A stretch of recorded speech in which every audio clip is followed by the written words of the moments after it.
Audio Jungle.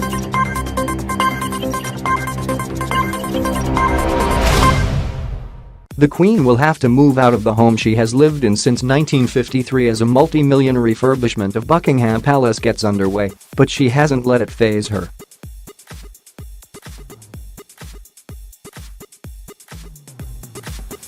More than 3,000 items are currently being moved out of the east wing of the palace, a procedure which will take around 6 months, in preparation for the replacement of aging electrics and pipework.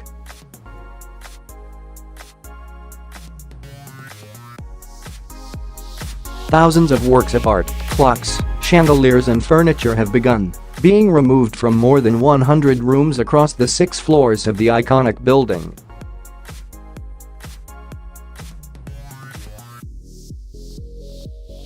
The revamp on the palace will be done wing by wing to allow the aging monarch and her husband, the Duke of Edinburgh, to remain in the apartments they have lived in since 1953 for as long as possible.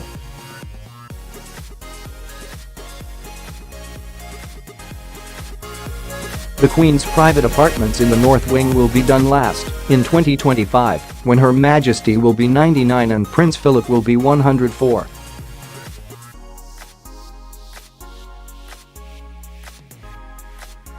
But she is not letting this faze her. A royal official said, "The Queen is immensely pragmatic, and she wants to stay in the palace."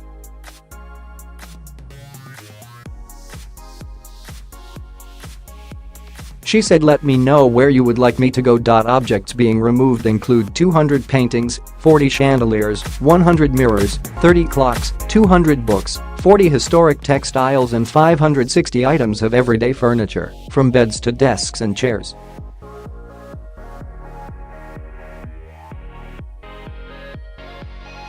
It is part of a £369 million 10-year project to upgrade the palace, which officials fear is at risk of a potentially catastrophic failure that includes fires and floods.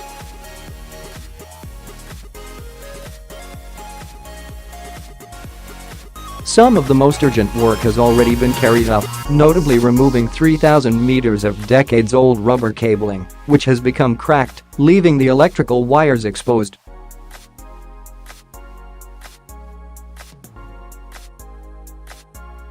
The refurbishment program began in April 2017, after Parliament agreed the funding, and officials have spent much of the time since in detailed planning.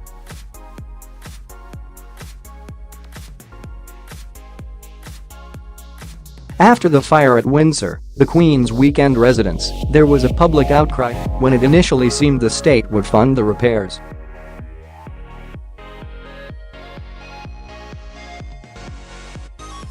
In the event, the Queen agreed to pay the bulk of the cost, opening up Buckingham Palace to visitors in the summer to help raise funds.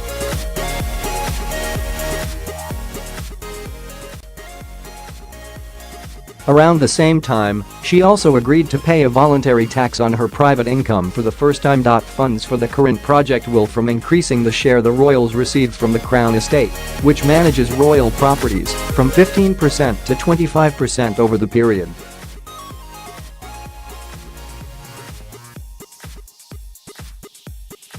The Master of the Queen's household, Tony Johnstone-Burt, said that making this investment now would avert much more costly and potentially catastrophic failure of the building in the years to come.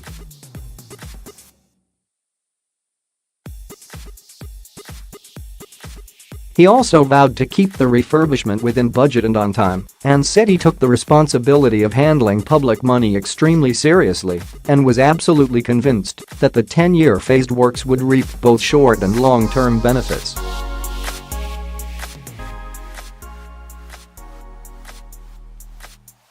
Officials say it will also reap benefits by improving access to the palace, including adding new lifts and installing a more energy-efficient heating system in the basement.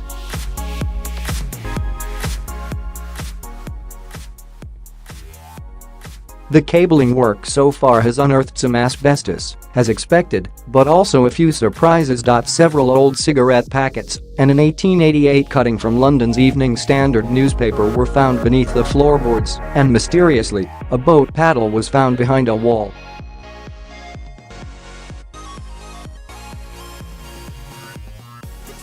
Some of the 3,000 items being removed will be put elsewhere in the palace or transferred to other royal residences, with officials aiming to keep as much as possible on public display.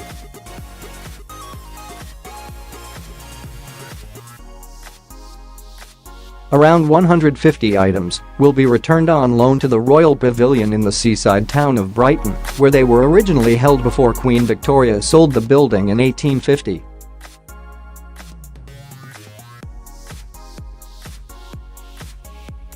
Around 120 staff and around 40 people living in the upper floors will be relocated within the palace, but officials say it will otherwise be business as usual.